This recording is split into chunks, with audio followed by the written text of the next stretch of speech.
মানে জলে যেখানটা ডিপ সেখানটা ফেলছে বস্তা ভরে। আচ্ছা, বাঘটাকে? বাঘটার মাংস বস্তার মধ্যে ইট দিয়ে ফেলে দিচ্ছে। ওই বাঘের গালটা বন্ধ করেছিল। সুন্দরবনের রাজা রয়্যাল বেঙ্গল টাইগার, তার রাজত্ব আবাদের শুরু থেকেই। আবাদ হওয়ার পরে লোকালয়ের দ্বীপে বারংবার এসেছে একাধিক পরিস্থিতির কারণে।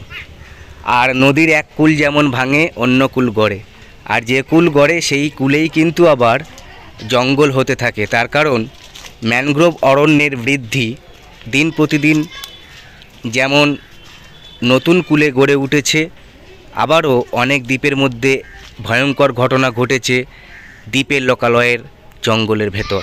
এই একটি ভয়ঙ্কর জঙ্গল গোসবা দ্বীপের শেষ প্রান্ত পাখিরালয়ের ভিতরে। গালাগোয়া মানুষের বসবাস, নদীর পাড়ের এপার ওপার। ভয়ঙ্কর ঘটনা ঘটেছিল এই জঙ্গলেই। এই পাশের গ্রামেই বাসিন্দা ছিলেন। বাঘ হত্যা করে বস্তায় ভরে নদীতে ফেলা, ভয়ঙ্কর ঘটনা। সাথে থাকুন।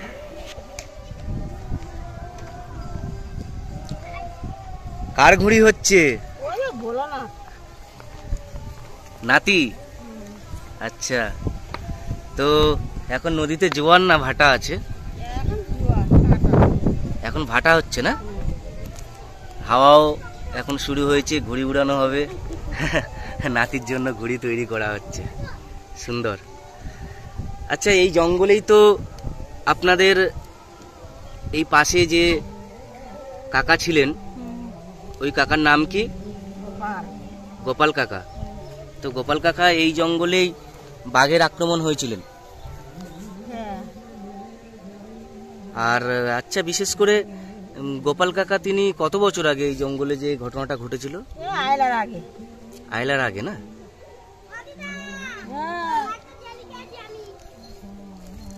ওদিকে দোকান আর এদিকে ঘুড়ি তৈরি হচ্ছে। তাহলে গোপাল কাকা এখানে এসেছিলেন কি করতে, বা কি বিষয়টা একটুখানি যদি বলেন তাহলে জানতে পারবো। কত লোককে দেবো বলো তো, সুন্দরবনে এসে সব তুলে নিয়ে যাচ্ছে। যদি আমাদেরকে একটু বলেন তাহলে একটু জানতে পারবো। গোপাল গেছিল মাছ কাঁকড়া মারতে। আচ্ছা, জঙ্গলে গর্ত খুঁড়তে। হ্যাঁ, আর গর্ত খুঁড়তে গিয়ে দেখে নাই। আচ্ছা, এই জঙ্গলে গিয়েছিল কাঁকড়া ধরতে, তাই তো? তখন তো এই দোকানগুলো ছিল না? কোনো দোকান ছিল না এখানে, কোনো দোকান তখন ছিল না। উনি তাহলে কাঁকড়া মারতে গিয়েছিলেন? হ্যাঁ, ওই খাবার জন্য নদীতে ওই ইয়ে করতে, নদীতে কাঁকড়া ওই ইয়ে গর্ত খুঁড়তে না, গাড়া দিয়ে গর্ত খুলতে। আচ্ছা, উনি কি একা গিয়েছিলেন? না না, ওর বউ গিয়েছিল। বউও সাথে ছিল? ওটা কখন হয়েছিল ঘটনাটা? 10টা-11টার দিকে, সকাল 10টা-11টার দিকে। সকাল 10টা-11টার দিকে। এখন ঘুড়ি উড়ানো হবে। আর যখন বাঘ আক্রমণটা হয়েছিল তখন কি গ্রাম প্রতিবেশীরা ছুটে এসেছিলেন? আর বাঘ আক্রমণ হওয়ার সঙ্গে সঙ্গে কি পরিস্থিতির সম্মুখীন হয়েছিলেন, কি ঘটনা? গ্রামের লোক তখন মারধর করতে হাত দিয়ে দিয়েছিল বাঘের গালে। ওটা জঙ্গল করে। আচ্ছা, আর জঙ্গল করতেন, তার জঙ্গলের অভিজ্ঞতা অনেক আছে। আর বাঘের দেখা অনেকবার পেয়েছেন জঙ্গলে। জীবজন্তুদের অবস্থা এবং তাদের ভয়ঙ্করতা সমস্ত কিছু জানেন। তিনি কি করেছিলেন? বাঘের গালে হাত ঢুকে দিয়েছে, দিয়ে ওই বাঘের গালটা বন্ধ করেছিল, যাতে না কামড়ায়, ঘাট না ধরো। বাঘ তো ঘাট ধরে। হ্যাঁ, তাহলে সামনাসামনি হয়ে গিয়েছিল। বিশেষ এক অবস্থা যে বাঘের সম্মুখীন হওয়া, তাই তো? আর ওনার স্ত্রী কি করছিলেন? আর তখন গ্রাম প্রতিবেশীরা? স্ত্রী তখন কি করবে, স্বামীকে ধরেছে, তখন চিল্লাচিল্লি করছে। আর সেই মুহূর্তে গ্রামের প্রতিবেশী সকলে সবাই হামলে গেছে যে বাঘেরকে। আর ওনার কোন কোন জায়গায় আঘাত করেছিলেন? হাত না, হাতে, ওই পাউ, সব জায়গায়। আচ্ছা, তাহলে আপনার বাড়ি এখানেই মাসিমা? ধন্যবাদ আপনাদেরকে। এক ভয়ঙ্কর অভিজ্ঞতা যা বাঘের সম্মুখীন এই জঙ্গলে হয়েছিলেন। আর দেখতে পাচ্ছেন কোন জায়গাটায় হয়েছিল একটু বলতে পারবেন? কোন জায়গায় হয়েছিল? এই ভিতরে আমরা এগিয়ে যাব এবং বর্তমানে এখানে দেখতে পাচ্ছেন এখানে লোকালয়ের বসবাস, আর এখানকার সমস্ত অধিবাসীরাই কিন্তু এই জঙ্গলে কম বেশি নির্ভরশীল। বর্তমানে এই দোকানগুলো হয়ে গিয়েছে আর ব্যস্ততা বেড়েছে। সুন্দরবন পর্যটন কেন্দ্র, বিশেষ পাখিরালয়, আর পাখিরালয় ঘাট দেখতে পাচ্ছেন, আর এই নদী। আর আপনাদেরকে এই মুহূর্তে নিয়ে যাব ঘাটের ভিতর থেকে, যেখান থেকে লোকালয়ে বাঘ প্রবেশ করেছিল সেই জঙ্গল থেকে। আর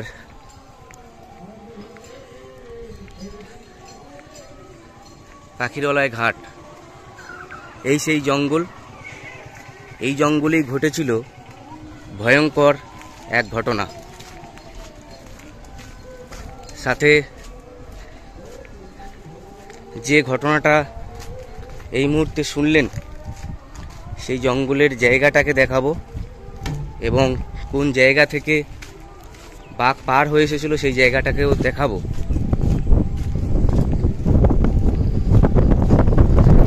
আর এই সামনেই যে গ্রাম দেখতে পাচ্ছেন, এই গ্রামেই বসবাস গোপাল কাকার।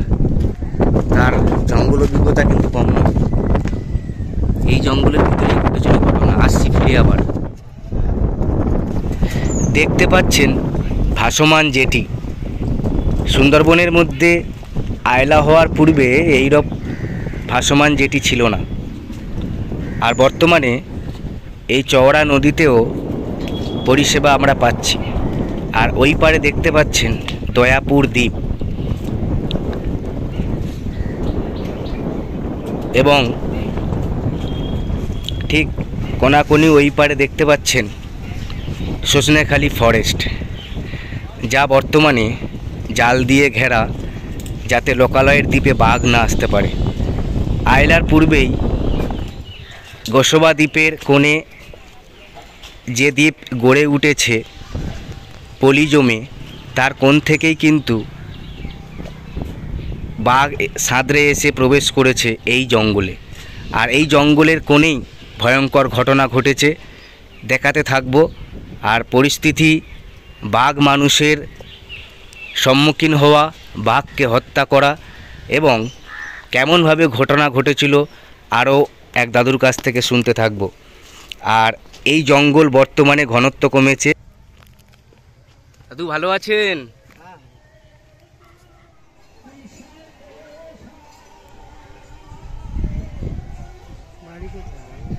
গোসবাই বাড়ি দাদু? হ্যাঁ। আর গল্প শুনতে এসেছি, বিশেষ করে আমাদের ইউটিউব চ্যানেল আছে, আর সেই ঘটনা আমরা তুলে ধরতে চলেছি। তাই জন্য এখানে যে ঘটনাটা ঘটেছিল গোপাল কাকার সাথে, বাঘ আক্রমণ, আপনি যেটুকু জানেন সেই বিষয়টা যদি তুলে ধরেন। এখন তো অনেক আগে। হ্যাঁ অনেক আগে। ঠিক আছে, তাও শুনি আপনার কাছে। ওরা এমনি এই নদীর চরে পায়খানা করতে গিয়েছিল। পায়খানা করতে গিয়েছিল? গিয়ে দেখে ওই আমাদের ওই দয়াপুরের দিকের থেকে পেরিয়ে আপনার আমাদের পাড়ে উঠে আসলো, এসে ওই পায়ের ছাপ দেখেছে। আচ্ছা, প্রথমে ছাপ দেখেছে? হ্যাঁ, দেখে ওরা উপরে এসে বলছে যে আমাদের এই জঙ্গলটা বাঘ ঢুকেছে। এখানে তখন আমাদের এই কেরাসিন ডিলার কেরাসিন দিচ্ছিল। আচ্ছা, অনেক লোকজন হেমাগাম। এখন ওই জেলের সম্প্রদায় ওরাই চিন্তা করলো যে তাহলে বাঘ ঢুকে চল দেখে আসি। সবাই ছুটে গেল, অনেকে গিয়ে লাঠি সোটা নিয়ে গিয়ে দেখে যে বাঘ যথারীতি বসে আছে। যেই বাঘ ওই এরা সবাই মানুষ যখন গিয়েছে তখন ও তো একটা ভয়ে পালাচ্ছে, তখন একজনের ওই গোপালের ওপরে এসে পড়েছে। আচ্ছা, তখন ওই এইখানটা ধরে নিয়েছে, গিলে ফেলেছে। ও গাছের গায়ে মাথাটা টেনে রেখে দিয়েছে, ওকে ছুঁপে গাছের গায়ে ঠেলে ধরে মেরুদণ্ড খাওয়া করে ঠেলে ধরে গেছে, যাতে করে অন্য ধারে আর কামড়াতে পারেনি, ওইখানটায় কামড়িয়েছিল। এবার সরাসরি আর জঙ্গল করার লোক তো ফটাফট ওই মেরুদণ্ডতে বাড়ি মেরেছে, রটের বাড়ি, শাবক সেই নিয়ে মেরেছে বাঘকে? হ্যাঁ, মারলে বাঘটা মারা গিয়েছে।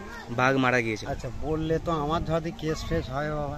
না, সেরকম বিষয় না, আমরা তো বিষয়টা যেটা ঘটেছে সেটাকে তুলে ধরছি, বাঘ এবং সুন্দরবনের যে ঘটনা সেটার জন্য। কারণ এই তখন ওকে ধরলো আর সবাই মেরে দিল, দিয়ে আর ওরা ওই কেটে কুটে বস্তা ভরে নদীতে ফেলছে। আচ্ছা, মানে জলে যেখানটা ডিপ সেখানটা ফেলছে বস্তা ভরে। আচ্ছা, বাঘটাকে? বাঘটার মাংস বস্তার মধ্যে ইট দিয়ে ফেলে দিচ্ছে। আচ্ছা, ফরেস্টার ডিপার্টমেন্টটা ওখান থেকে ক্যামেরা করলো, ক্যামেরা করে দেখছে বাঘের ওপরে আক্রমণ হচ্ছে মতন।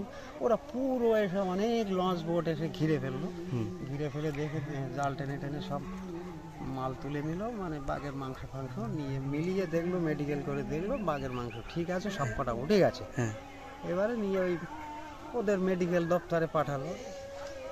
পাঠাবার পরে এখানে কি হলো, কারফোজারি মতো হয়ে গেল। পুলিশ প্রশাসন দিয়ে তখন ওই এর ঘরে তার ঘরে মানুষ সব লুকিয়ে বেড়াচ্ছে, যাদের নামে ওই যে নাম তুলে নিয়ে গেছে, যাদের তুলে থানাতে কেস কাছারি হবে তাদের তুলছে। আমরা তখন ভয়ে মরছি।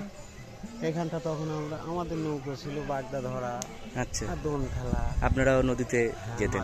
আমরা ওই জঙ্গলে যেতাম না, এই শহরে ভাবতে। আচ্ছা, আমার নৌকো নিয়ে আমি সন্ধ্যাবেলা ওই সাইডে আর দোনবেলা দিয়ে সকালবেলা চলে আসতাম, এসে শুনতাম এই ব্যাপার। তখন আমার একটা ছেলে ছিল ওই 7-8 পড়ে, আর মেয়েটা ওইরকম 4 হবে। এখন ওই পড়াশুনো করতো, আমি বলতাম দেখ এইসব ঘোরাঘুরি করিস না, কেস ফেস হবে, আমরা গরিব মানুষ, এই কেস ফেস হলে আমরা কোথার থেকে আবার ছুটে ছুটে জামিন দেবো, আসবো, দরকার নেই। ওরাও ভয়ে বেরোতো না। এই করতে করতে প্রচুর মানুষের ওপর কেস কাছারি হয়েছিল, এখনও তারা কেস কাছারি দেখভাল করছে, মানে তাদের এখনো চলছে, মানে লাইভ ভোট চলে। আচ্ছা, বাঘ মারাটা অন্যায় খুব। ফরেস্টার ডিপার্টমেন্ট এখন যে আইন করেছে, আগে এসব ছিল না, আমাদের বুদ্ধিজ্ঞানে আমরা দেখেছি ও বাঘ মারলে পুরস্কার পেয়েছে আগেকার সময়। হ্যাঁ, এখানে আমাদের এখানে পেয়েছিল বন্ধু, এই যে সামনে ও ধারে চৌকিদার বাড়িতে। আচ্ছা, বাঘ মেরেছিল, রাইফেল দিয়েছিল, 11 নম্বর পরশ মণ্ডলকে রাইফেল দিয়েছিল, বাঘ মেরেছিল। আর এখন সেটা নেই বাবা। আর এই যে সময় এই ঘটনাটা, ওই সময় আমার একটু খুব কষ্ট ছিল। নদীতে মাছ না ধরলে আমার সংসার চলত না। আর এই মাঠে ঘাটে লঙ্কা, ডাল, আর তোমার এই কুমড়ো, তরমুজ চাষ করে করে ওখান থেকে কিছু হতো, নদীর থেকে কিছু হতো, বাচ্চা দুটো পড়তো। ছেলে একটা পড়তো আমার দুর্গাপুর স্বামী বিবেকানন্দ কলেজ, ওখানে র্যাগিংয়ে 26 বছর বয়স, সেকেন্ড ইয়ারে মেরেছে, মারা গিয়েছে ওখানে ওই র্যাগিংয়ে। সেখান থেকে ওরা আমরা সর্বহারা, মেয়েটা দিয়েছি ক্যানিং গোলাবাড়িতে বিয়ে, ওখানে থাকি, আবার আসি। ঘরটা ওই যে ঘরটার পাশে, এই ঘরের ঘরটা, ওই ঘরের ঘরটাকে পারে, ওখানেই থাকি। আচ্ছা, ওই রান্নাঘর ছিল, তো আমার একটু বিড়ি নেই, বিড়ি নিতে দোকানে যাচ্ছেন বিড়ি নিতে। ধন্যবাদ আপনাকে। আর এখন যে অবস্থা বর্তমানে এই জঙ্গলে, ওই সময়ে যে বাঘ পার হয়ে এসেছিল, ওটা কি মেয়ে বাঘ না ছেলে বাঘ সেটা কি জানেন? ছেলে বাঘ। তাহলে ওই সময় জঙ্গলের গায়ে তো জাল দেওয়া থাকতো না? জাল দেওয়া থাকতো, আমাদের মতন মৎস্যজীবীরা কোথাও না কোথাও জালে গোড়া উঠিয়েছে, উঠিয়ে সেখান থেকে ও বেরিয়েছে। জাল দেওয়া ব্যারিকেড করা থাকতো, এখন আর একটু বেশি নিরাপদ করে রেখেছে। আগে ওসব ছিল, যে সময় মারা গেছে বাঘ মারা গেছে। আর দয়াপুরে যেগুলো উঠেছিল, দয়ারাম বলে চিড়িয়াখানা ছিল, ওই চিড়িয়াখানা মারা গিয়েছিল, অনেক আগের কথা। হ্যাঁ, ওটাও জানি আমরা সব। তখন আমি শ্যামনগরে কাজ করতাম, নৈহাটি, শ্যামনগর, রানাঘাট, কৃষ্ণনগর, মদনপুর, চাকদা, ব্যারাকপুর, ইসাপুর, এ লাইন দিয়ে আমি প্রচুর কাজ করেছি। ঠিক। আর সেই সময়ে যখন বাঘটা মারলো, তার আগে যখন বাঘটা এখানে এসেছে, অত দূর, অত বড় নদী, সেই জায়গা থেকে এখানে এসেছে, তখন কি ওরা টাইগার অফিসারদেরকে খবর দেয়নি? বেরিয়েছে তো, রাত্রিরে বেরিয়েছে। আমাদের মতন ডিউটিওয়ালারা তারা ডিউটি শেষ করে ঘুমাচ্ছে, আস করছে, ওরা তখন তো আর জানে না বাঘ ঢুকেছে। যখন কিনা মানুষের ধাওয়াগান, ওরা ওই শব্দ পেয়েছে, শব্দ পাওয়ার পরে ওই ফটো ক্যামেরা করতে শুরু। আচ্ছা আচ্ছা, এরকম অবস্থা। কোন জায়গাটা ঘটনাটা হয়েছিল একটু দেখাবেন? এইখান থেকে ঢুকে এখান থেকে গিয়ে আরো ওই দিকটা, মানে এই যে ব্যান্ড, এই ব্যান্ডটার থেকে আরো অন্তত 200 ফুট আগিয়ে গিয়ে ভিতরে। ভিতরে, তাই তো? ভিতরে ওই জায়গাটা ঘটেছে প্রায় ওই কোনটা থেকে, তাই তো?